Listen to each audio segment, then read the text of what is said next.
Our chart has 3 questions, but they're all very good questions, and they can help all of you, maybe some of you. How do I prevent wrecking my neck when my head comes up during the bench, and why does it even happen, or has a tendency to do that? Well, something to think about when you're doing a bench press, as you kind of come down, right? As you have your hands here, and you lower your elbows as you lower the bar towards your chest. Think about for a second what happens to the neck. If you lift your head up just a little bit, think about kind of what the tendency is of the shoulder and the torso. Let's just say you keep the thoracic upper back nice and tight, the spine really tight, and then what you're going to do is you're going to end up, if you lift your head, as you lower the bar and you keep your upper back tight, and then as the bar comes down, if you kind of push, if your head starts to lift off, the tendency is to kind of internally rotate. So what's that mean? Okay, well, I just want to kind of explain this. When the arm goes back and your head kind of comes off the bench, I'm moving it forward. What that is overcompensating for lack of internal rotation, or in some cases, this could be a lack of internal rotation or using leverages to your advantage because it helps reduce the range of motion. I don't know all the anatomy as far as kind of explaining it like from point A to point B, which I probably will get to at some point when I kind of dig into anatomy chart a little bit better next time. But kind of what happens is when you bring the bar to your chest, that typically, and your head comes off, that's a big part of that is lack of internal rotation. So because you're not having the shoulder is not internally rotating properly in the socket, so you can see how if I put my hands down, you can see how my shoulder wants to translate forward a little bit. Now if I try to go all the way, so this is about my limit right here. So if I bring my arms down more, you can kind of see how I start to shrug. That's lack of internal rotation. So I'm missing range of motion, which a lot of us are due to our lifestyles or just kind of habits. So kind of what you'll do instead to kind of, because when you think about this, if you have the barbell here and you start to lower it just like this, because then you can't do that because the bar is gonna come down because of physics, right? So you got to kind of imagine what you're doing is you're moving your head forward to kind of compensate. So basically, instead of doing this, lowering the bar to your stomach, which is going to make you fail, you move your head off the bench to kind of keep your forearm vertical, because your forearm has to stay vertical, especially when the weight's heavy. In my own personal experience with dealing with this, is I find that if you can actually use it to your advantage, if you're able to lift your head off the bench, and as you lower the bar to your chest, and then you pause there and you press, you can actually get a lot of force out of it. I have in the past had some issues, hurt my neck when I did it on purpose.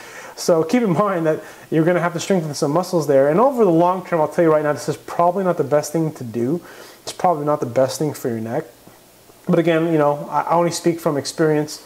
And I'll say, like, just messing around with it, my neck does bother me when I do too much of it. So I try to do only as much of it as I need to. I do know that if I keep my head down, it definitely reduces how much output I can get. He talks about his programming here. What do you think is the idea of using the partial movements? Okay, so he's basically asking kind of like what kind of things to do to help improve his bench. There's a lot of different approaches. You know, I thought about like board presses, block pulls he mentioned, partial range of motion, pin presses, and the truth is, if you're not doing, in my opinion, okay, my limited experience is my experience powerlifting, and just getting strong in the gym. Let's just talk about that. Not even really powerlifting, just getting stronger, right? You want to get who doesn't want a 4-plate bench, right? The thing that you have to consider is that you just have to keep working on technique. Technique, Dave Tate, you know, world-class powerlifting. You know, I said let's not talk about powerlifting, but let's talk about getting strong. Dave Tate knows a lot about powerlifting. He knows a lot about strength. He's a really strong bencher, even if he was in gear, doing equip lifting. The thing you want to consider is that technique will allow you to gain 20, 30, 40, 50 pounds over this course of several weeks, depending on where you're at on your bench. I think if you're under 300 pounds and this is my experience, okay, so if you're between 175 pounds and 205 pounds, somewhere in that range, and you are still benching under 300, you have a lot of room for improvement in technique. You can gain lots of poundage just on technique alone. And then of course you add muscle, then you're going to even be able to move more weight. So keep in mind, like simple technique, like the faster you lower the bar to your chest, the more confident you are. So 2 techniques: be more confident and move the bar, bring the bar low, faster to your chest, and then explode off without, of course, not bouncing necessarily, but just coming down a little bit quicker, more aggressively, and coming up really fast. You're going to be able to move more weight, and that in itself is a technique, and you can probably do that at 135, I'm sure, probably 225. But when you get higher up to close to your max, there's a lot of doubt, there's a lot of different things that kind of kick in that kind of mess things up. So I would just say, you gotta, like he says here, the weight difference between the weeks, light, I think he's trying to say, he mentions groove. I can't quite understand this, but you know, you got to find that groove, and you got to learn how to maintain that groove, your strongest groove, at higher weights.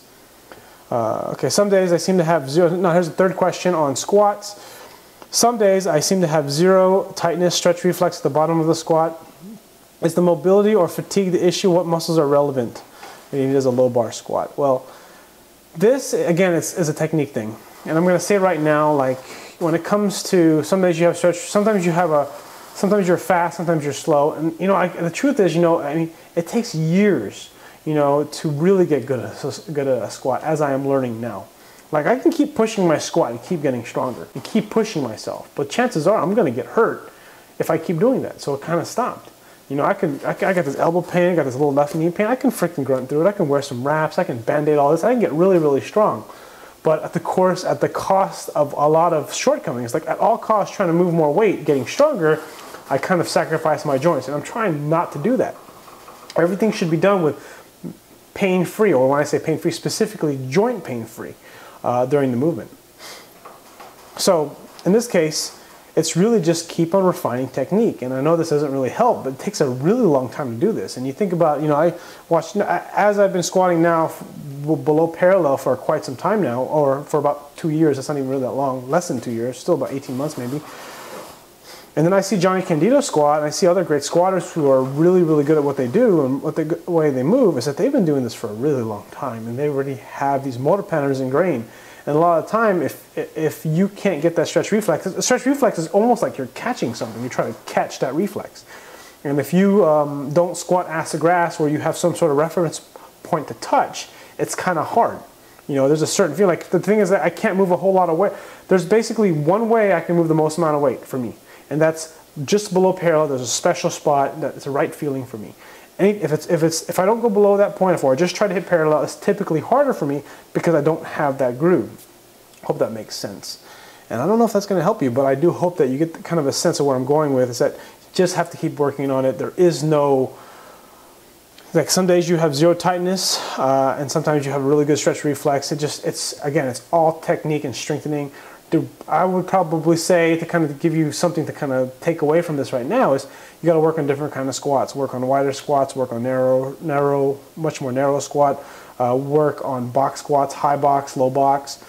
That way you can kind of strengthen your body in different angles, because I think that's just kind of just a way to kind of, because if you don't squat the parallel on a box, for example, you'll be able to load more weight. And that's kind of what the idea is. You want to get stronger. But then at the same time, you can basically, what I'm trying to say is that you can load your system heavy with a little bit partial range, and then load yourself a little bit lighter doing full range, or even lower than full range, or you know, a much wider range of motion.